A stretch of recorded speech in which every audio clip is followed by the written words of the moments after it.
today, and I think it's why we were sworn to secrecy, is how close we really came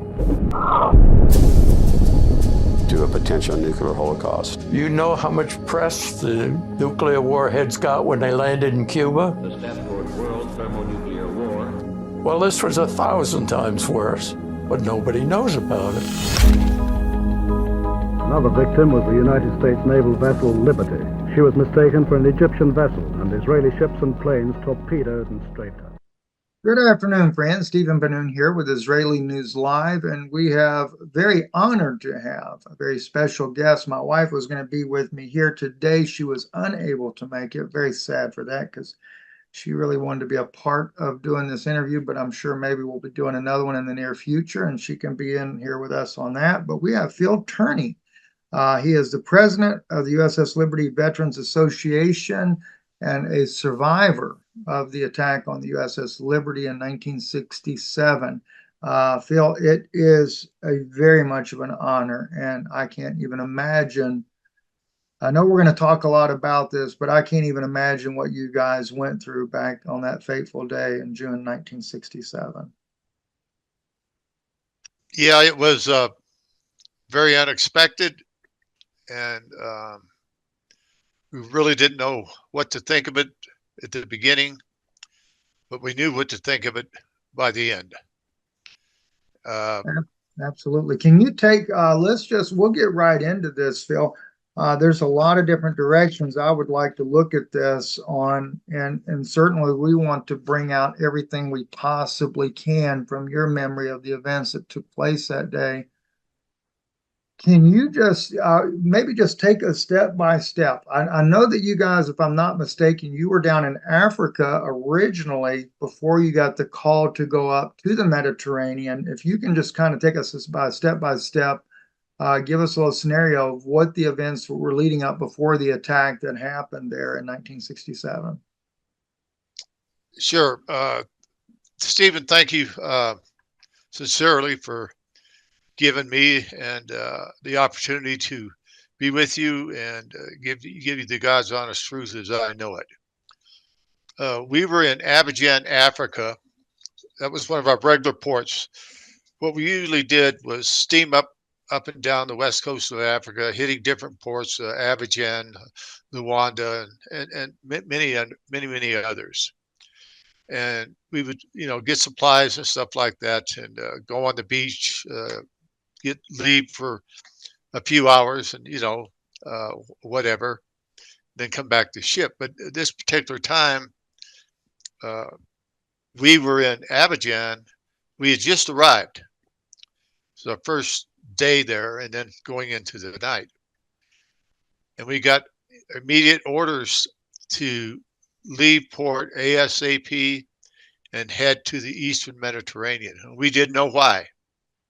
It was very unexpected. We never did do that before, and that was my third cruise aboard the Liberty, third and last. But that never happened before. But this time it did. It was a mad scramble to get everybody back on board and ready to set sail for uncharted waters we'd never been in before. So we got everybody on board, and Lieutenant Golden and his crew in the engine room got this. This is an old World War II Victory ship that was turned into a spy ship, one of the most sophisticated spy ships in the world at that time. When we got underway at the very top speed we could go, they took the governors off the main propulsion units so we could go faster to get there. Went through the Rock of Gibraltar, headed into the Med, and all the other ships were going the other way, and we were the only one going that way into the war zone. So we finally hear that there's a war going on between Israel and the Arab states, Jordan and Egypt and others, Syria. So we're thinking, my goodness, our friends, the Israelis, are in a war and we're there to support them somehow. I didn't know if it was going to be electronically or eavesdropping on what or whatever. I was not in that part of the ship. but I know enough about the CTs, NSA guys and CIA guys told me what they were doing there. I mean, they never told me anything top secret. They didn't then, and they haven't now. They never have revealed anything like that, but they have revealed their own personal feelings about what went on. We get on station around on the 7th, and we were being overflown then by Israeli aircraft, reconnaissance aircraft. We go into the next day, June the 8th, the same thing continues. Israeli flying boxcars, they call them, and other aircraft were taking pictures or filming our ship, every last little detail. The government of Israel, the IDF, identified us as U.S., American, and friendly before the attack. We had actually heard the audio of that. And of course, I do speak Hebrew, so I understood it. And that's, and just like you said, they identified you as an American friendly ship. So there's no mistake, no question about it. They knew who you were. Maybe not know why you were there, but they definitely knew who you were to start with. correct. Absolutely, they did. And before I go into the attack, Lyndon Baines Johnson and his cohorts in Israel, Levi Eskol and his group, were meeting with Johnson a long time before our ship was attacked. So this was not a spur of the moment thing. We were sent there on purpose to be attacked and sunk by the IDF. And that's a fact. You know, I can really believe that.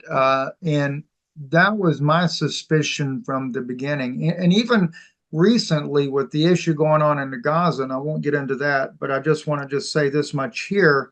Because I worked in the CIA from 1983 to 1991. I wasn't anybody special, but I got my feet wet in a lot of cases there that were not very pleasant. But one thing that I, because of my contacts with them and what I do now with the news, I still have some good contacts, you know, of people that I deal with, that I engage with, and they had told me about a year in advance, before the issue started with Gaza. They said there's going to be a confrontation that's going to take place in the Middle East, and it's going to be such of a confrontation that it will end up plunging the entire world to world war. And I said, what kind of confrontation and who? And he said, I'm not at liberty to tell you that. And so I said, I guess Israel would be involved. He said, I'm not at liberty to say.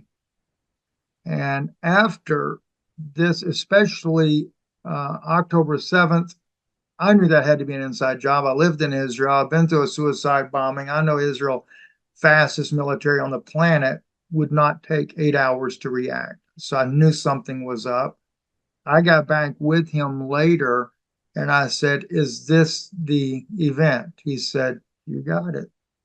So looking at that, knowing that they planned that with the same objective, even of now trying to plunge a global war, I looked at the USS Liberty attack, especially in my opinion, their intention was to sink you guys to the bottom of the sea. They did not want any survivors, any witnesses, and most likely it would be blamed on the Egyptians, or better yet, the Russians, so that they could justify a global war.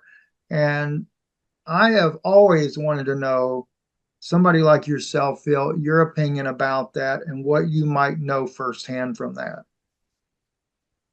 Yes, that's a very good question. And my knowledge and my heartfelt belief, and many of the survivors feel the same way. I might add, a lot of them are dying off now. We lost 4 in the last month and a half. So the survivors are getting older or from cancer, disease. They're all dying off, unfortunately. But those of us that are left will carry the banner until the day we die to tell the truth. And listen, we're not out to bury anybody. They did that all by themselves of what they did to our ship and what they did to our country. So this is not a hate thing. This is a truth thing.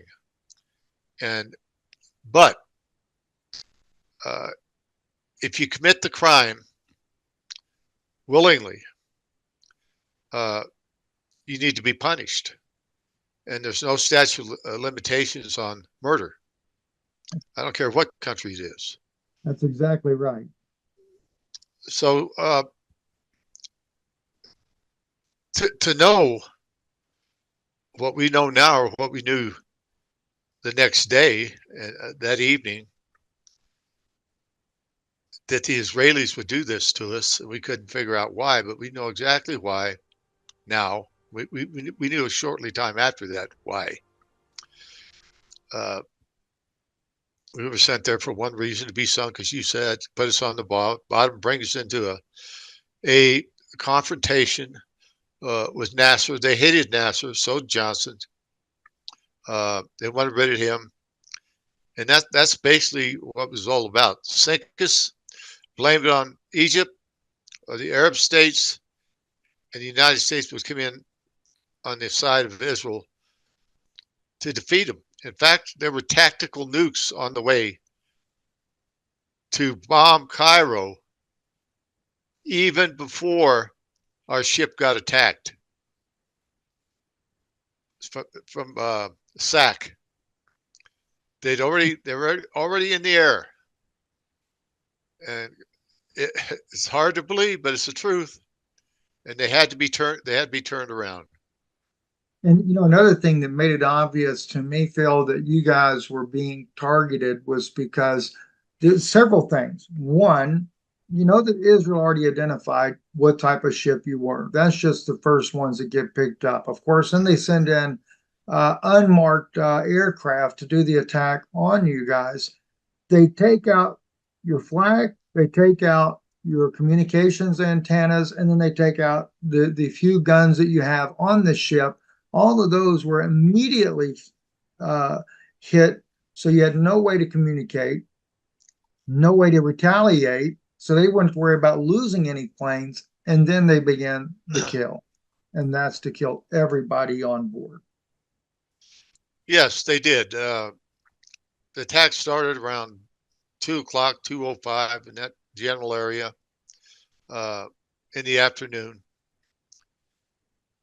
Beautiful, bright, sunny day. And we had no reason to fear our best friends in the whole wide world, Israel, because we thought they were there to protect us if anything would happen, because we asked for a destroyer escort or something to be with us, because we're just basically a cargo ship with a bunch of spies in it. And we had no way to protect ourselves. On the first strafing run, they took out every tuning antenna on that ship. They took out our 450 caliber machine guns. There was not one watertight door on that ship that wasn't hit on the first pass.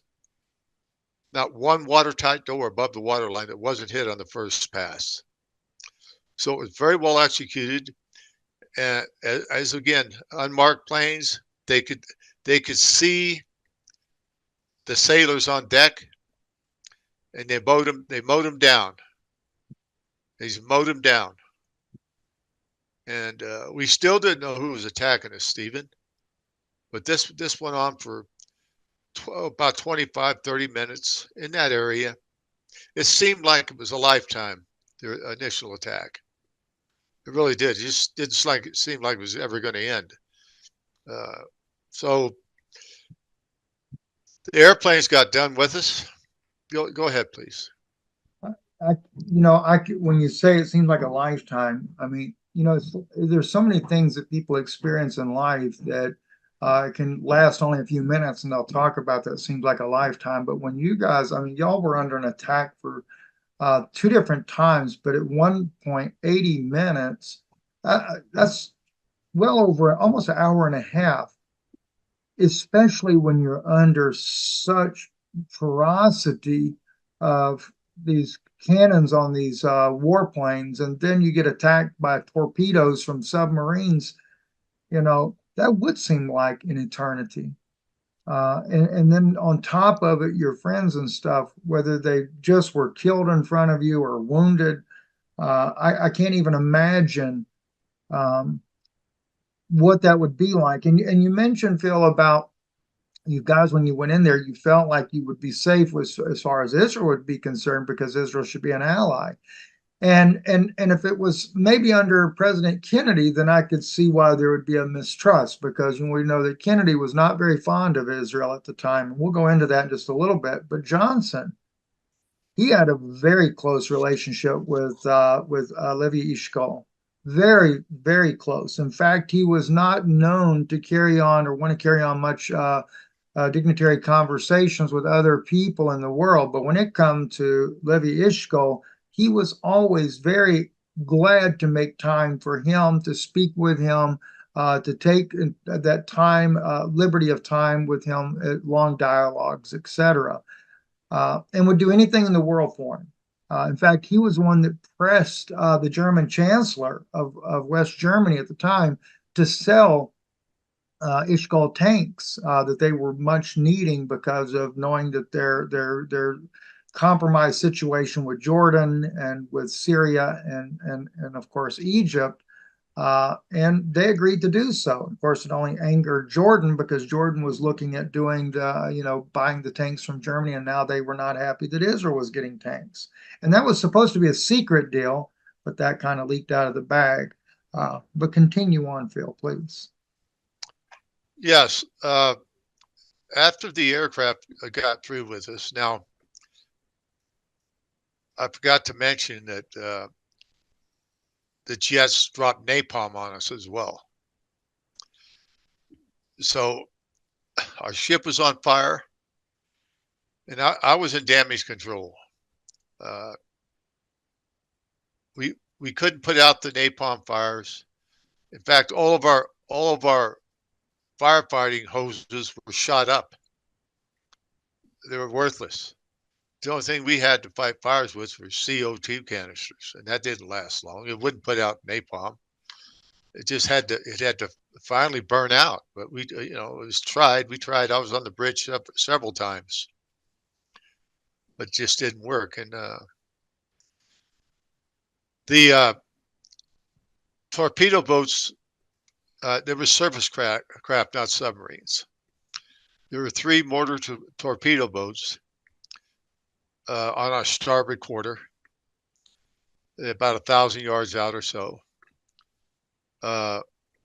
Start firing their torpedoes, and we could see the Star of David on the torpedo boats. And we finally said, "Uh-oh, Israel's doing this, not the Arabs." And it was unbelievable to us this could take place. They circled the ship and circled our ship.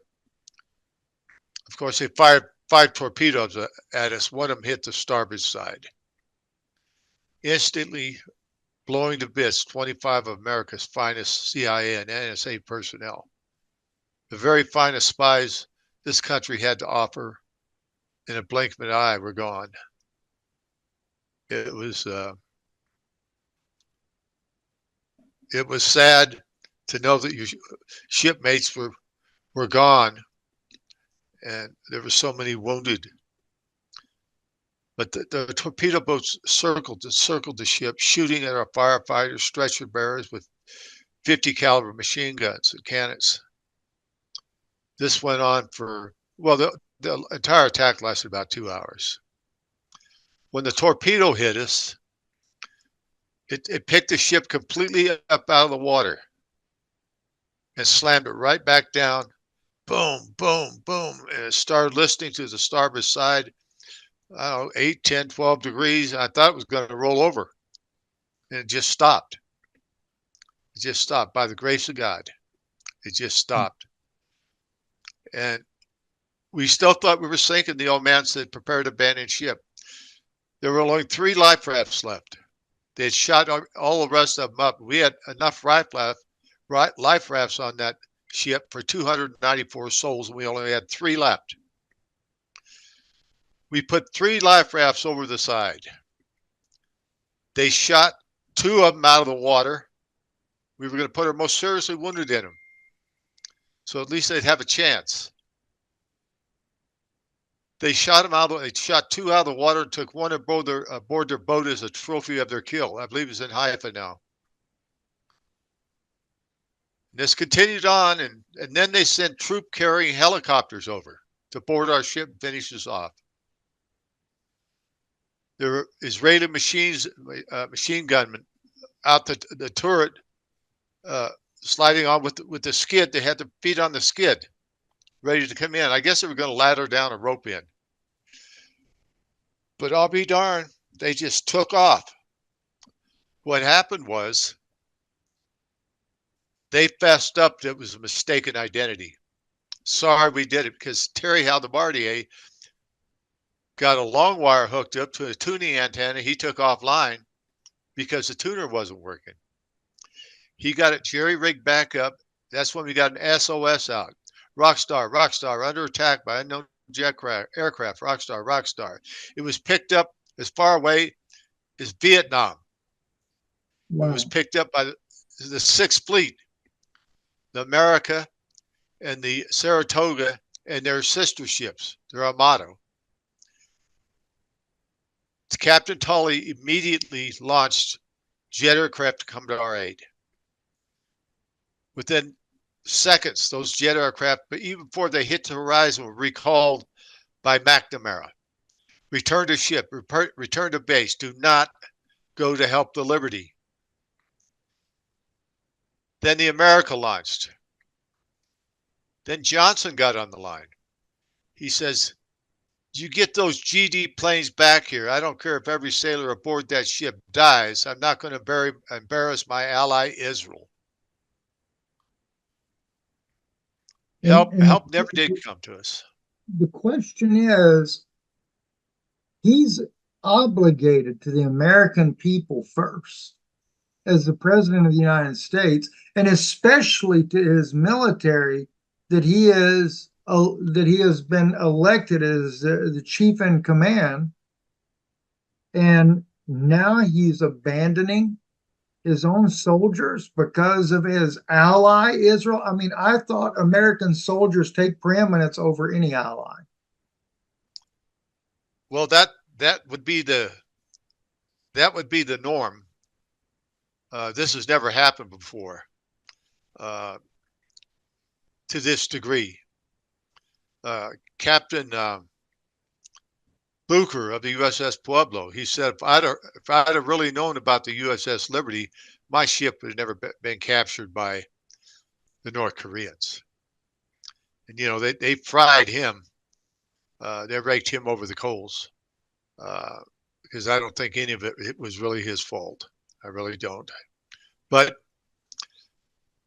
we go into no help coming to us. They left us out there for 17 hours alone when help was only 40 minutes away. All night. And I mean this sincerely, Stephen. Our whole mess decks, we had tables, of course, to eat on and stuff like that. We took mattresses and things and put them on the tables to try to make the guys feel at least a little comfortable. I mean, it was a sea of blood and men dying on the mess decks. They were on the floors. They were all over the tables. There was 174 wounded. I wasn't wounded myself, but I was walking wounded by the grace of God. I was the walking wounded. But this went on all night. Doc Kiefer, I helped him in one operation, well, actually several. Gary Blanchard, I'll never forget, went into sick bay. He'd been hit in his back or his kidneys somewhere in that area. And Doc was getting ready to open him up, and his feet were burning up. So I rubbed his feet, and he looked at me and he says, "You think I'm going to make it?" And I regret saying this to him, but I said, "No, I don't think you are, man." And I was holding a lantern up for, they call it a battle lantern, for Doc to see. Right. Cut him open. As soon as he cut him open, he was dead. He put a few stitches in his gut. We laid him over to the side and went on to the next one. So that's what it was. And it was like that all night. We finally got help the next day from the USS America. Now, if they would have let those volley of rescue aircraft come to our aid, they could have surely driven off the torpedo boats, and 25 more Americans would have been spared, not counting the countless others who were wounded. Right. Right. Well, they would have definitely got out of Dodge at that point then. But you know, the thing is when, you know, it blows my mind away, Phil, how what most people would consider to be a conspiracy, and it is a conspiracy. It's a conspiracy against the people of the United States, that you have people in such high-ranking offices there that can coordinate, because they had to coordinate this, just like in the case with this Gaza conflict. I knew about it a year in advance. So how much longer had they planned it before they actually carried it out? So it would be the same thing with USS Liberty. They knew about this long in advance. No doubt Israel probably did mock runs so that their pilots would know how to be able to take out, knowing what ship they're going to attack, knowing that they had to set up some kind of a mock ship so they could actually target practice on. I mean, this had to have been going on. Otherwise, how else could they so with such precision come in and take out your cannons, take out your antennas on the ship, the flag on the ship, everything with such precision? And as you said, even all the doors that would seal from water and stuff they hit every single one of them on the above the waterline. You know, that's just the efforts that went into this. And then when Johnson knows that his kind of hand is up, he's been caught, he still sits there and tells everybody to stand down. I mean, this man should have been immediately taken in for treason against the United States. Nothing happens. No, nothing happened. It was treasonous, and his cohorts. It was a handful of people inside the government. They kept it as tightly knit as they could. They had, of course, McNamara, Secretary of Defense, and of course, LBJ himself, Admiral John McCain, and several others, Admiral Isaac Kidd, and Ward Boston. That's just a good handful of them there. It doesn't surprise me with John McCain, especially knowing the events and circumstances of Ukraine as well. So that doesn't surprise me a bit. No, I did not know that his name was in behind this as well, but I can certainly see why. Wow, what a mess. Can you share with me, we were talking a little bit about before coming on about President Kennedy.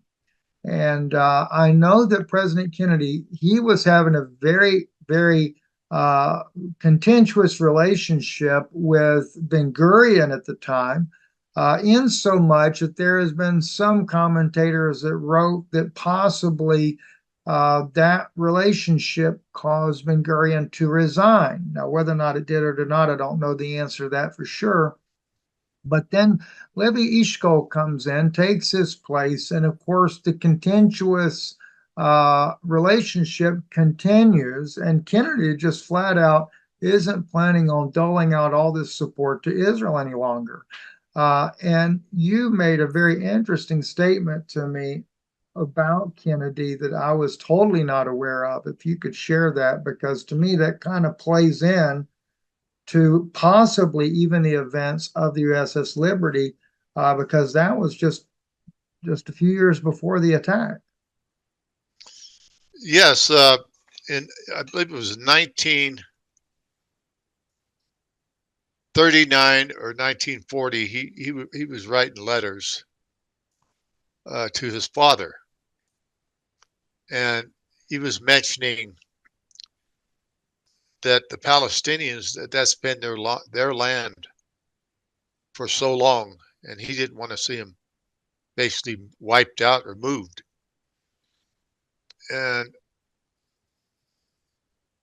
in my mind, that's one of the reasons that Kennedy was assassinated, uh, not by Lee Harvey Oswald. He was just a patsy, just like he said, when That's Jack right. Ruby put a gun in his belly inside a police station and killed him. So, but to go back to Liberty, I must say there, if I can, Stephen, Admiral Isaac Kidd in Ward, Boston, came aboard our ship after the attack. I think it was the second day after, and ordered us, the ones that hadn't been evacuated, from Liberty to America or another station, to take care of their wounds and their broken bodies. He got us in groups. There was 4 or 5 of us in the group I was in. And as I said before, I was in damage control as assistant on-scene leader, and I was all over that ship. There was nothing that I didn't see. From stem to stern, from port to starboard, to the bridge. I was all over it. I saw a lot of it. I saw the machine gunnings of the life raft. I saw them shoot men on deck.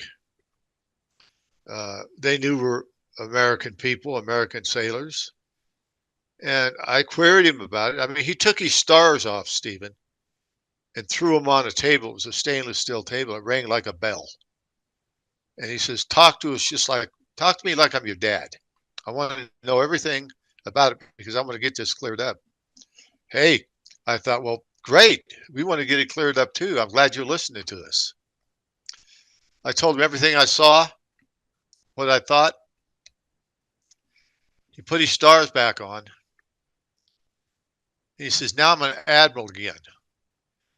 I'm going to tell every one of you SOBs, if you ever breathe a word of this to anybody, your parents, especially the press or anyone else, I'll make sure you're fine, go to prison, or worse. He looked at me and said, you know what worse means? I said, yes, sir, I do.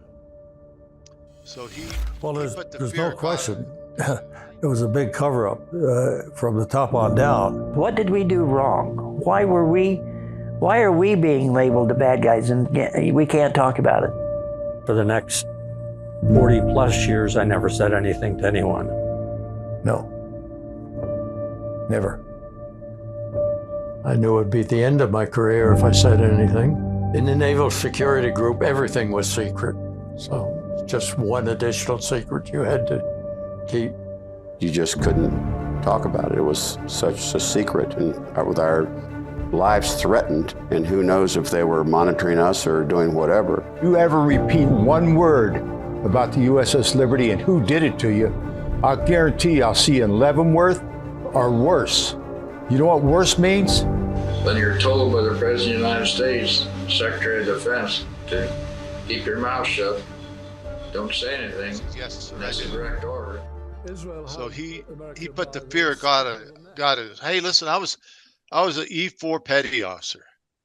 I mean, he's a flag admiral, dressing us down rather than saying, hey, good job, you guys. I'm glad you're alive. I'm glad you made it. Let's see what we can do to help you. We got another slap in the face again by our own government. First, they tried to murder us all. They set us up to be murdered. Then they sent his flunky over there to do an investigation. And him and Ward Boston both knew it was a sham. They finished that board of inquiry in 7 days when it should have taken a year. They never inquired the Israelis. They took the Israelis at their word over American citizens that were there that saw it, that had been shot at, wounded, and killed. They took Israel's side of it, said it was a mistaken identity. And that's the way it is, and that's the way you're going to present it. Can't talk about it. It was a mistaken identity. So they took all the CTs, the NSA guys off, CIA guys off, and put them all over the world in different hospitals where they couldn't get together. None of us could get together. They were very good about that. So they split us all up. But I stayed with the ship, brought it home to Malta, which was 1,000 miles away with a 40 by 40 foot hole in the starboard side. They sent us 1,000 miles away to get repaired. They were hoping our ship would have sunk.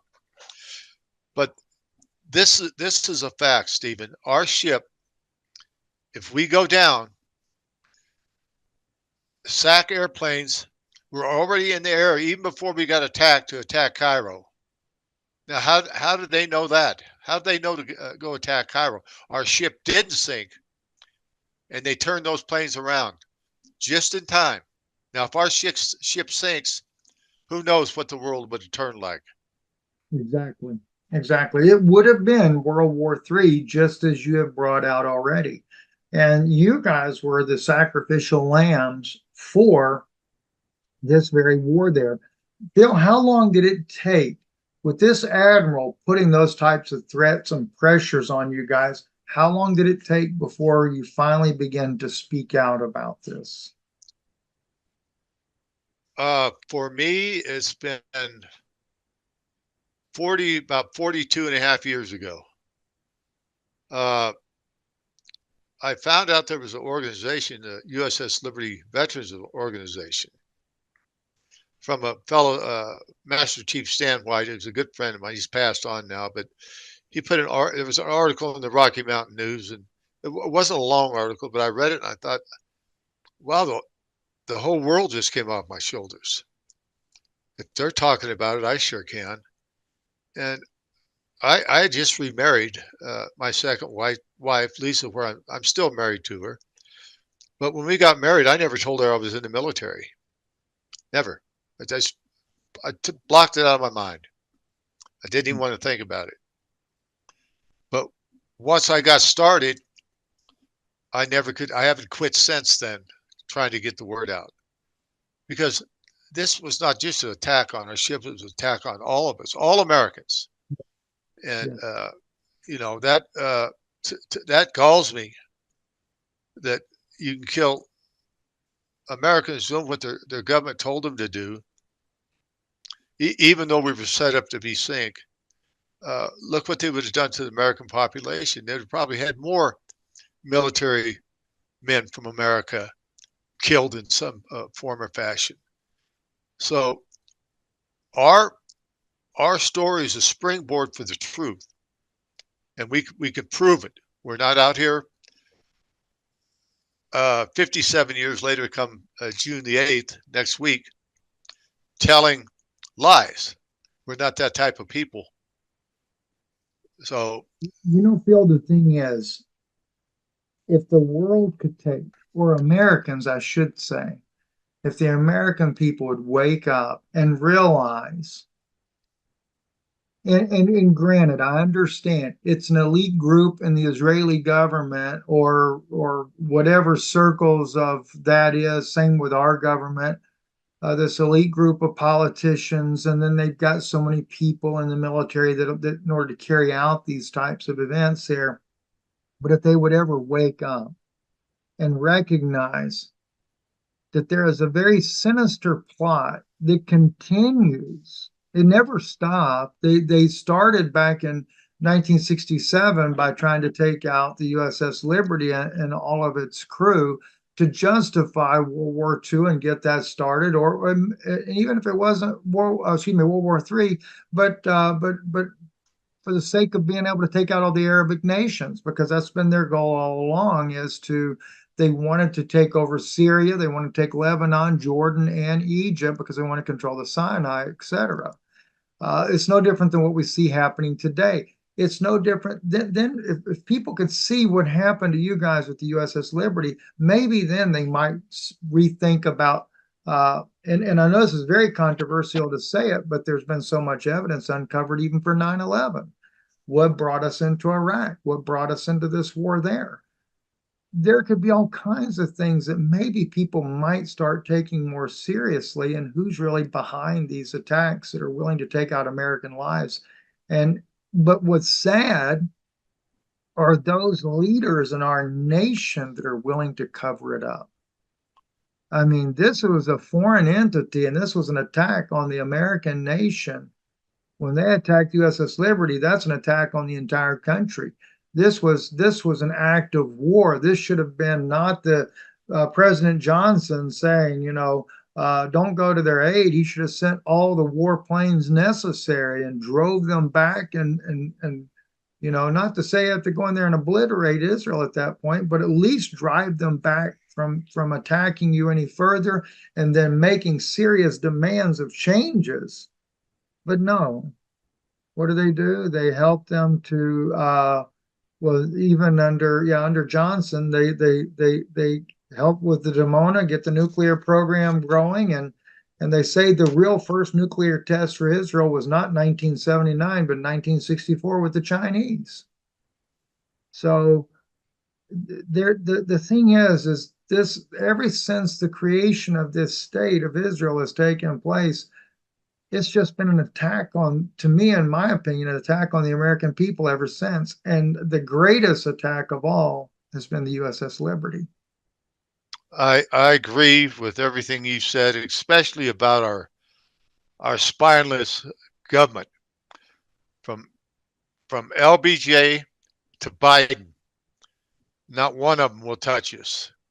Every congressperson and senator from that era to this very day think we're a bunch of nuts, that they won't touch it.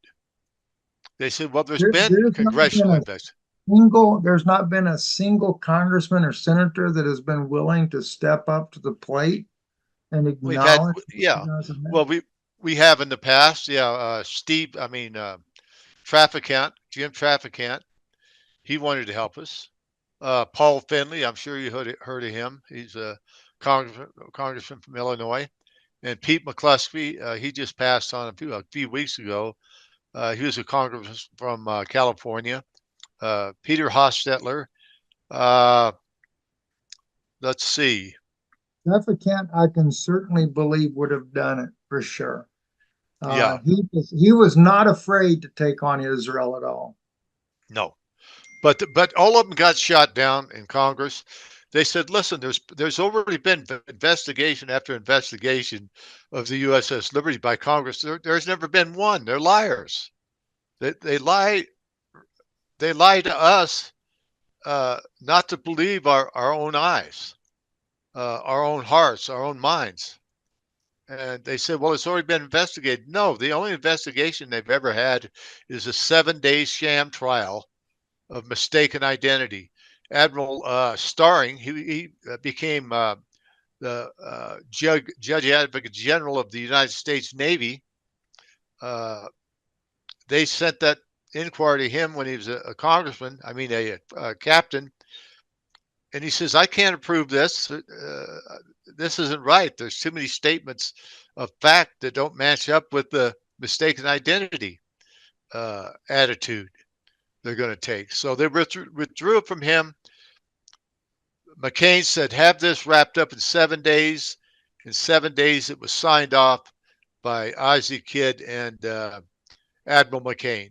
And we were on a gag order. They took away our First Amendment rights. In fact, they stripped all of our civil rights. They stripped them. The crew of the USS Liberty is the most decorated ship in American history for a single engagement. And yet you guys are not allowed to have on any of the documentation or the citations that you were awarded, are not allowed to say one word about Israel in the citations that have been awarded to any of the sailors that were on the ship. Is that correct? Oh yeah, I got a Bronze Star with a V, Purple Heart, and others, combat action and all that stuff. But it was a very nice commendation, but it didn't say who attacked us. Right, that's what I'm talking about. No, not one. Yeah. I mean, the most decorated soldiers in American history, and on normally on any decoration of that a soldier were to get in combat, it always mentions whether it be World War II, Vietnam, whatever the case may be, no matter where the battle is, it's mentioned. But in the case of USS Liberty being attacked by the Israeli government, Israeli military, you're not allowed to have that mention on there while you're being decorated. No, That's nope. like another insult to injury. Well, I went back to the Department of the Navy and said, hey, listen, all I want you to do is change, just put one word in there, Israel. And they refused, said, we cannot change an official record. Oh, yes, you can. It's been done before, but they won't do it. Listen, the masters of our country live in Israel, and the ADL. They play our politicians just like they're on a yo-yo string. And if they don't do what they're told, or give what they got to give to Israel, they won't be reelected again. In fact, Stephen, when our ship got attacked, Israel received more money than they'd ever gotten before for killing Americans on the high seas. What a disgusting thing to even think about. You know, it reminds me in 1973, only 5 years after you guys were attacked, William Fulbright told CBS News Face the Nation, this is when he said, Israel controls the U.S. Senate. The Senate is subservient, much too much. We should be more concerned about U.S. interests rather than doing the bidding of Israel, he says there. And he was brave to say that. You wouldn't dare. There's not anybody that would go out and have the courage to say that today in any type of mainstream media. You'd be called an anti-Semite for doing that. And now it's not just the U.S. Senate. They control the Congress and the Senate and all the presidents, just like Johnson. And that's why Kennedy got himself killed, was because he was willing to stand up against Israel. And when you mentioned earlier that it wasn't, oh gosh, what's that boy's name there? Oswald, he was just a patsy. When I worked with those guys back years ago, I actually worked with a group of them that knew a lot of details about the assassination. And I never have really gone into it publicly ever because of, just knowing there's still people alive that don't want that story told. But eventually I probably will say what needs to be said about that, especially in light of hearing the things that you shared with me today. That's even more interesting. So what are some other things that you could share with us, Phil, about this event and what you guys went through? I mean, the tragedy in itself is just beyond words that could ever be spoken, in my opinion. Yes, it all boils down to this. The IDF inflicted over 850 cannon rocket holes in this ship, over 5,000 armor-piercing bullets in this ship, napalm burning us up, and a 40 by 40 foot hole in the starboard side, listing badly to the starboard side, shooting our life rafts, doing everything they could to eliminate us all, sending troop carrying helicopters, Marines over to finish us off. And throughout all this, the only thing we had was our will and our wits to live. And all glory goes to our Savior Jesus Christ. We were his servant, just his servants that day, but he's the only one that come to help us. He held that ship up when that torpedo hit it, and it kept it from sinking. And I believe that. So do my shipmates. It was a miracle that we withstood, that any of us survived. But we did, and there's a reason why we survived. That's why we're still talking, even though it's taken longer than it should. It's 57 years. We're getting more press than we ever did. We're getting more interviews, and in fact, I've done 10 or 15 interviews in the last 15 days, and Wow. it's just, which I'm very proud to do that, and very fortunate to tell the story and let the world know. Uh, you brought up a point about bought and paid for congressmen. Well, Lindsey Graham was just in front of the Knesset a week or so ago and demanding this and saying this, and uh, the heart, the American heart, should be with the American people and what's best for America, not any foreign governments. Uh, we shouldn't be beholden to anybody. They should. I mean, we're the piggy bank of the world anyway. $36 trillion in debt. Got a military that doesn't function correctly. We're in 2 wars in Europe, in the Middle East, and we got a war on our southern border. For voters for Joe Biden, our country's in deep, deep trouble. It's I never thought I'd see this. I'm sure you did either, Stephen. That and your family and your colleagues and your friends didn't really see the enormity of damage that one person can do to a country in a short 3.5 years. Yes, and you're right, because the toll that it's taken on this nation, and and it just never has stopped. It's unbelievable to me that Israel could attack the United States in 1967. It'd all be swept under the rug. Not a single congressman, senator, or even the next president on the line would not say a single word about it. That just goes to show you how much control that little bitty tiny nation in the Middle East has over this nation. And even until this day, they still control the narrative.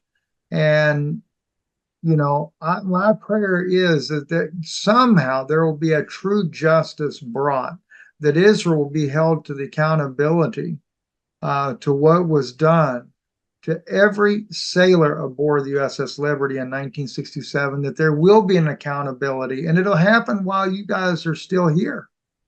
It needs to happen. And I'm asking everybody out there that's listening, take the time, make noise about it. If there's any politician you can contact, let them know your feelings about it. Unfortunately, they're probably all bought off as it is, because all I ever hear nowadays is the bells ringing for Israel constantly. And I was very pro-Israel. I come from a Jewish background. I was the first Christian in my family, but at the same time, it was really thanks mostly to my wife's research, began to wake up to just how evil the leaders of Israel had become. And through her research and the studies, and it all being Jewish people that were exposing the evils. Barry Chamish, Barry was a good friend of mine. Then you had the guy that wrote the transfer agreement. You had Christopher Berkness. All these Jewish scholars bringing out the most unbelievable evils that are happening, and yet nobody still listens. And no, this no, they Liberty no, they don't. No, they don't listen. But Stephen, I'm not angry with the Israeli people. I wasn't angry with them in '67. They have no control over what their government does. Even if they voted them in, they'll do what the hell they want to. So I want the Jewish people to understand that our fight is not with them. It just really isn't. But we can use all the help we can get. I mean, God says, the truth. I'm the truth. Jesus Christ said that. I'm the truth. Follow me. And they crucified him for it. So we're following the truth. We're following his gospel to tell the truth. If we step on somebody's toes, listen, we were stepped on first. We're just telling the truth. Now, listen, we didn't kill anybody. Israel did all the killing. We did. They didn't get a scratch. In fact, I mean, through the whole attack and everything else, we basically kicked the IDF's ass and didn't fire a shot.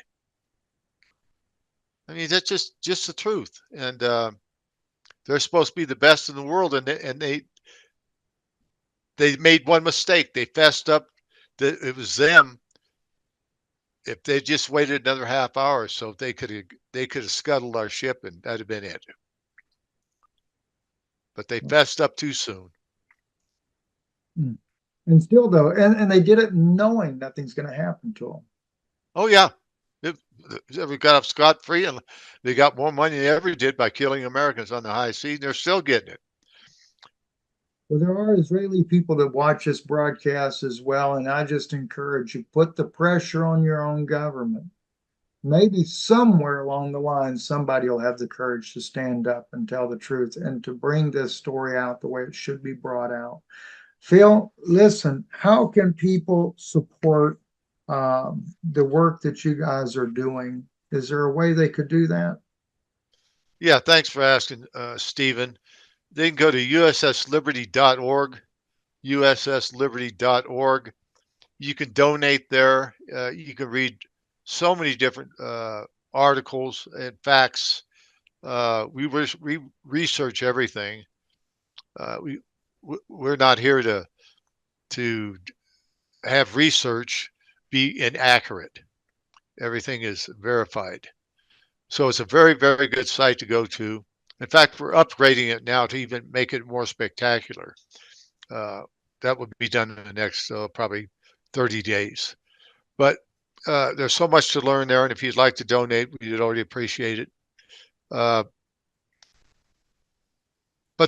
the main thing for the crew, the survivors. In fact, we're having a reunion in Arlington, Virginia, this coming June the 6th, 7th, and 8th.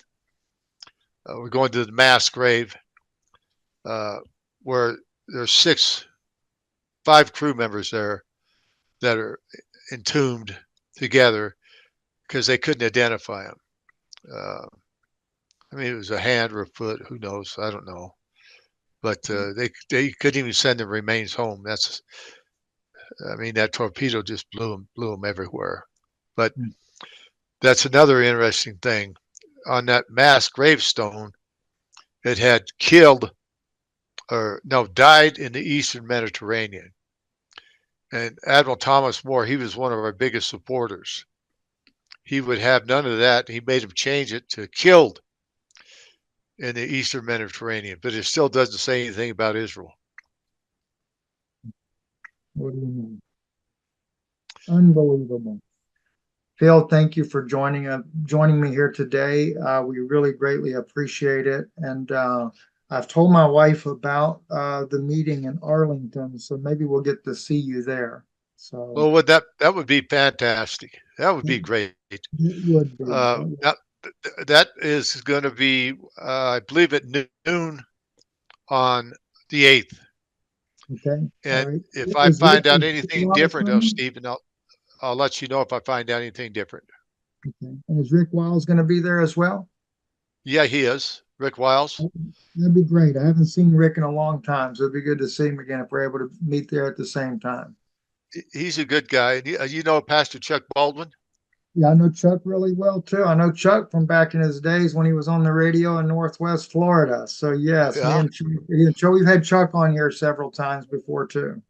Yeah, he's a good guy, and he's a big supporter of the USS Liberty. So, hey, listen, Stephen, God bless you, and God bless your family. And I tell your wife, I'm sorry she couldn't have been there with you. But I really enjoyed the conversation with you, and hopefully we'll do it again sometime. Sounds great. God bless you, my brother, and all that you love as well. Take care, brother. You bet. Take care. Bye-bye. Men would bring the body pieces up to me, and I tried to put them together to make a body out of them. I don't know what the hell happened, and I haven't taken time to find out. I know nothing about it. What I'm about to tell you is for your ears only. You are not to tell anyone during my lifetime. I'm surprised I can even talk about that. Very sad.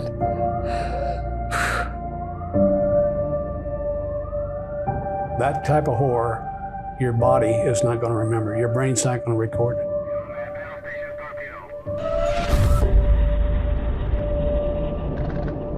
I think we sacrificed a lot of people for no good reason.